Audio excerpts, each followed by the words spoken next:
నమస్తే, welcome to of the record.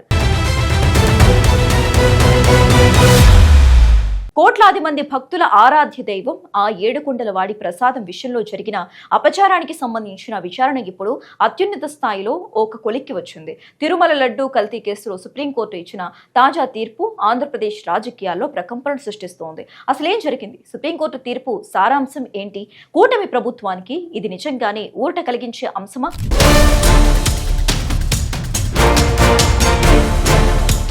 భక్తిభావం సాక్షిగా జరిగిన అరాచకంపై దేశ అత్యున్నత న్యాయస్థానం క్లారిటీ ఇచ్చేసింది. కలియుగ వైకుంఠం తిరుమలలో ప్రసాదం కల్తీ వ్యవహారం దేశవ్యాప్తంగా పెను సంచలనం సృష్టించిన సంగతి తెలిసిందే. అయితే ఈ వ్యవహారంపై ఏపీ ప్రభుత్వం వేసిన సిట్ కమిటీపై సందిగ్ధత నెలకొన్న తరుణంలో సుప్రీంకోర్టు ఇచ్చిన తీర్పు ఇప్పుడు రాజకీయ వర్గాల్లో హాట్ టాపిక్ గా మారింది.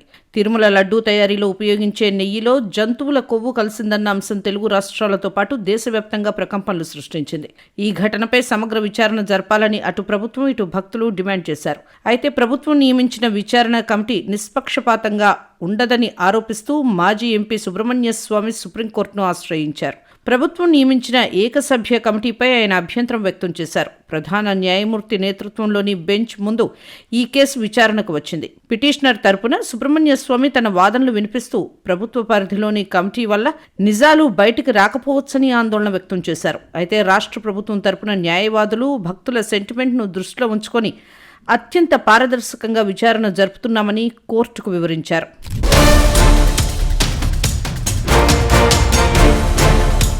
కేసు పూర్వాపరాలను పరిశీలించిన సుప్రీంకోర్టు ప్రభుత్వం చేపట్టిన విచారణ ప్రక్రియలో జోక్యం చేసుకోవడానికి నిరాకరించింది. ప్రభుత్వం నియమించిన కమిటీ విచారణ కొనసాగవచ్చని స్పష్టం చేసింది. రాజకీయ విమర్శలు పక్కన పెట్టి భక్తుల విశ్వాసాన్ని కాపాడే దిశగా దర్యాప్తు సాగాలని సూచించింది. ఈ తీర్పు ఏపీలోని కూటమి ప్రభుత్వానికి పెద్ద ఊరటనిచ్చింది. విచారణ సాగుతున్న వేళ స్టే వస్తుందని ఆశించిన వారికి చుక్కెదురైంది. నిజం నిలకడ మీద తెలుస్తుంది అన్న సామెతను గుర్తు చేస్తూ సుప్రీంకోర్టు విచారణకు పచ్చజెండా ఊపింది. ఇది కేవలం ఒక రాజకీయ విజయం మాత్రమే కాదు, కోట్లాది మంది భక్తుల నమ్మకానికి సంబంధించిన అంశం. ధర్మో రక్షితి రక్షితః. ధర్మాన్ని రక్షిస్తే అది మనల్ని రక్షిస్తుంది. తిరుమల లడ్డూ అపచారంపై నిగ్గు తేల్చే బాధ్యత ఇప్పుడు ప్రభుత్వం నియమించిన కమిటీ చేతుల్లో ఉంది. సుప్రీం తీర్పుతో విచారణకు ఉన్న అడ్డంకులు తొలగిపోయాయి.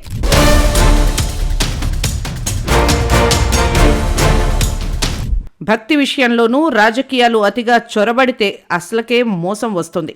ప్రపంచ ప్రఖ్యాత తిరుమల శ్రీవారి లడ్డూ ప్రసాదం విషయంలో గత కొంతకాలంగా జరుగుతున్న పరిణామాలు భక్తుల మనోభావాలను గాయపరిచాయి. అటు సిట్ విచారణ, ఇటు ఏకసభ్య కమిటీ నియామకం వెరసి ఇప్పుడు సుప్రీంకోర్టు తీర్పు ఈ కేసుకు ఒక కీలక మలుపు తిప్పింది. లడ్డూ తయారీలో వాడే నెయ్యి కల్తీ జరిగిందన్న ఆరోపణలపై కూటమి ప్రభుత్వం నియమించిన సిట్ బృందం లోతుగా విచారణ జరిపింది. కోర్టులో దాఖలు చేసిన ఛార్జ్ షీట్లో కీలక అంశాలను పొందుపరిచారు. నెయ్యి సేకరణలో నాణ్యతా ప్రమాణాలను ఎలా తుంగలో తొక్కారో ఆధారాలతో సహా వివరించారు. ల్యాబ్ రిపోర్ట్లను, టెండర్ ప్రక్రియలో జరిగిన లోపాలను ఛార్జిషీట్లో ప్రధానంగా ప్రస్తావించారు. గత బోర్డు హయాంలో కీలక బాధ్యతలు నిర్వహించిన కొందరు వ్యక్తుల పాత్రపై స్పష్టత ఇచ్చారు. వ్యవస్థలో జరిగిన చిన్న తప్పు ఇప్పుడు పెద్ద వివాదంగా మారి కూటమి ప్రభుత్వానికి సవాల్గా నిలిచింది.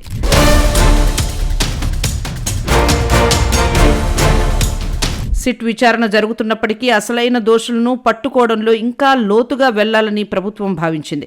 ఈ క్రమంలోనే రిటైర్డ్ ఐఏఎస్ అధికారి దినేష్ కుమార్ నేతృత్వంలో ఏకసభ్య కమిటీని రంగంలోకి దించింది. గత ప్రభుత్వ హయాంలో పాలక మండలి తీసుకున్న నిర్ణయాలు, కొనుగోలు ప్రక్రియలో జరిగిన లోపాలు మరియు వ్యక్తిగత ప్రయోజనాలపై విచారణ చేయటం, వ్యవస్థాగతమైన మార్పులు తీసుకురావాలంటే సమగ్రమైన నివేదిక అవసరమని ప్రభుత్వం భావించింది.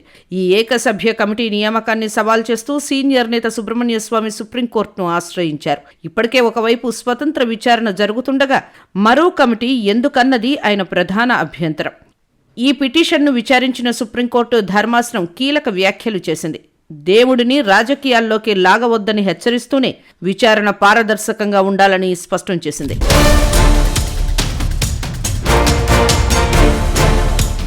లడ్డూ వ్యవహారంలో సిట్తో పాటు ప్రభుత్వం నియమించిన కమిటీ విచారణ రెండూ కొనసాగుతాయని తేల్చి చెప్పింది.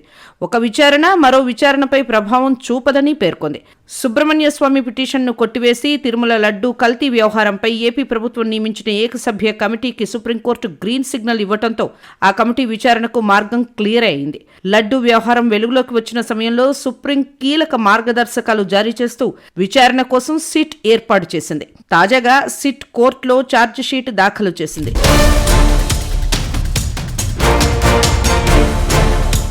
అందులో లడ్డూ సరఫరా, కల్తీ జరిగిన పరిణామాలను వివరించారు. కాగా ఆ నివేదిక ఆధారంగా ఇప్పుడు రాష్ట్రంలో రాజకీయంగా విమర్శలు, ప్రతివిమర్శలు కొనసాగుతున్నాయి. అయితే ఇదే కేసులో ప్రభుత్వం ఏకసభ్య కమిటీని విచారణ కోసం నియమిస్తూ తాజాగా ఉత్తర్వులు జారీ చేసింది.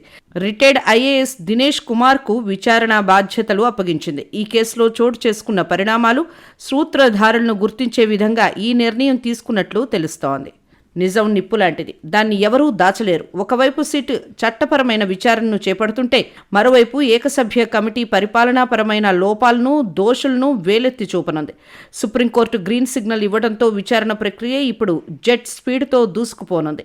ఈ తీర్పు నేపథ్యంలో ఏపీలో రాజకీయ వాతావరణం వేడెక్కింది. సిట్ ఛార్జిషీట్ ఆధారంగా అధికార కూటమి ప్రతిపక్షాలపై విమర్శలు ఎక్కుపెడుతుంటే ప్రతిపక్షాలు మాత్రం విచారణ నిష్పక్షపాతంగా జరగాలని కోరుతున్నాయి. అయితే సుప్రీంకోర్టు నిర్ణయంతో విచారణ విషయంలో ఉన్న న్యాయపరమైన చిక్కులన్నీ తొలగిపోయాయి.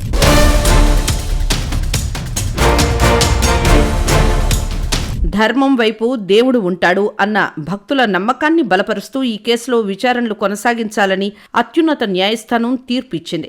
లడ్డూ అపచారానికి కారణమైన వారు ఎంతటి వారైనా శిక్ష పడాలని కోట్లాది మంది భక్తులు కోరుకుంటున్నారు. త్వరలోనే దినేష్ కుమార్ కమిటీ ఇచ్చే నివేదిక ఈ కేసులో మరిన్ని సంచలనాలను వెలికితీసే అవకాశం ఉంది.